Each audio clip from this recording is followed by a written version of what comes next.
Pengertian sterilisasi.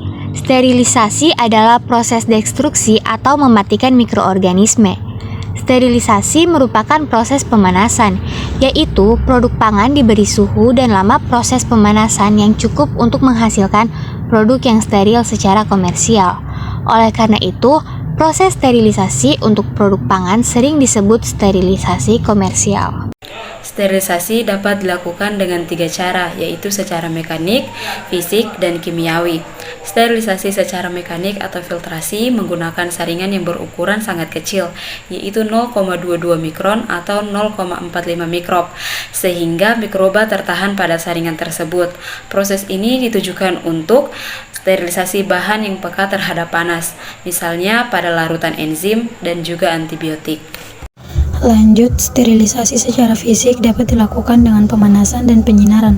Pemanasan itu sendiri yang pertama pemijaran dengan membakar alat pada api secara langsung menggunakan alat jarum inokulum, pinset, batang L, dan lain-lain. Kedua, panas kering. Sterilisasi dengan oven kira-kira 60 sampai 1800 Celcius. Sterilisasi panas kering cocok untuk alat yang terbuat dari kaca, misalnya Erlenmeyer, tabung reaksi, dan lain-lain. C. Uap air panas. Konsep ini mirip dengan mengukus. Bahan yang mengandung air lebih tepat menggunakan metode ini supaya tidak terjadi dehidrasi. D. Uap air panas bertekanan menggunakan autoklaf. Penyinaran. Sinar ultraviolet juga dapat digunakan untuk proses sterilisasi, misalnya untuk membunuh mikroba yang menempel pada permukaan interior safety kabinet dengan disinari lampu UV. Sterilisasi secara kimiawi. Sterilisasi secara kimiawi biasanya menggunakan senyawa disinfektan antara lain alkohol. Lanjut, sterilisasi fisik dapat dilakukan dengan menggunakan panas. Proses sterilisasi menggunakan panas dapat dengan dilakukan secara sterilisasi kering, menggunakan udara panas, sterilisasi lembab, menggunakan air panas, dan autoklaf. Faktor penting yang harus dikendalikan selama sterilisasi adalah kombinasi suhu dan waktu optimal yang digunakan. Kombinasi yang optimal merupakan perpaduan dari dua aspek, yaitu jumlah panas yang diberikan harus cukup untuk mematikan mikroba pembusuk dan mikroba patogen, serta jumlah panas yang digunakan tidak menurunkan gizi dan cita rasa makanan yang berlebihan. Jumlah panas yang dibutuhkan untuk sterilisasi tergantung pada ukuran kaleng, jenis bahan, pH bahan, jenis mikroba, suhu awal bahan, dan sumber panas. Terdapat 3 parameter mikroba yang diperlukan untuk perhitungan proses sterilisasi, yaitu nilai D, Z, dan E. Nilai D merupakan jumlah waktu pada suatu suhu tertentu untuk membunuh 90% populasi mikroba yang ada. Nilai Z merupakan perbedaan suhu yang dibutuhkan untuk menurunkan atau merubah satu siklus log nilai D. Nilai F merupakan jumlah waktu dalam hitungan menit pada suhu tertentu yang dibutuhkan untuk menghancurkan sejumlah mikroba. Dampak pengolahan fisik proses sterilisasi. Sterilisasi dalam pangan dapat memiliki berbagai dampak, tergantung pada metode sterilisasi yang digunakan.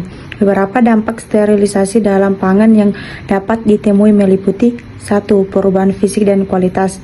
Suhu dan waktu sterilisasi dapat memengaruhi nilai F dan kondisi fisik kemasan pada produk pangan kaleng, serta mutu sayur lebu yang dikalengkan. Lanjut, kerusakan nilai gizi dan organoleptit. Penggunaan suhu tinggi pada proses sterilisasi produk pangan secara berlebihan dapat memungkinkan terjadinya kerusakan nilai gizi maupun organoleptit produk pangan. Perubahan warna dan tekstur. Proses sterilisasi dapat memengaruhi warna, tekstur, aroma, dan rasa pada produk pangan, terutama produk pangan kaleng. Solusi untuk mengulangi dampak sterilisasi pangan perlu dilakukan dengan memperhatikan beberapa hal. Pertama, pastikan sterilisasi dilakukan dengan benar sesuai dengan pedoman berlaku. Kedua, pastikan untuk menggunakan metode sterilisasi yang sesuai dengan sifat masing-masing bahan dan alat. dan dilakukan proses sterilisasi sesuai dengan prosedur yang telah ditetapkan. Ketiga, pastikan kebersihan dan kesterilan lingkungan sekitar, serta pastikan untuk membuang limbah sterilisasi dengan benar sesuai dengan peraturan yang berlaku. Keempat, pastikan untuk memperhatikan dampak dan bahan kimia yang digunakan dalam sterilisasi terhadap lingkungan dan kesehatan. Selalu pastikan untuk mengikuti pedoman yang telah ditetapkan dan konsultasikan dengan ahli kimia atau tenaga medis yang berwenang. Kelima, pastikan untuk memahami sepenuhnya konsekuensi dari tindakan sterilisasi ini, karena prosedur ini bersifat permanen. Sekian dan terima kasih. Wassalamualaikum warahmatullahi wabarakatuh.